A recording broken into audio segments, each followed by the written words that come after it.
In this video, I will show you how to quickly and easily change a text font in Adobe Express to give your letters a professional upgrade. Choosing the right typography is often the most important step in creating a stunning design, so knowing how to navigate the font library efficiently is a game changer. To get started, open your project and select the text box on your canvas that you want to modify. Once you click on the text, you will notice the Properties panel appears automatically on the left side of your screen. Look for the Font drop-down menu, which currently displays the name of the font you are using. When you click on this menu, a wide world of creative possibilities opens up. You can spend time browsing through the massive collection of Adobe Fonts, which are conveniently sorted by style to help you find the exact mood you are looking for. You might explore the classic and sophisticated look of serif fonts, or choose a clean and modern sans serif option for a more minimalist approach. If you want something more personal or elegant, you can scroll through the beautiful script options, or choose a bold font when you really need your words to stand out.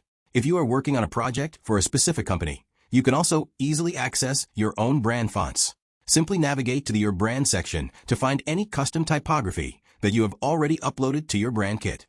This ensures that every design you create stays consistent with your professional identity. As you scroll through these different categories, all you have to do is click on a font name to instantly apply it to your text box. This allows you to preview how different styles look in real time without any delay. It is a fantastic way to experiment with different aesthetics until your layout looks exactly right. I hope this short guide helps you take your graphic design projects to the next level. Thank you so much for watching, and happy designing.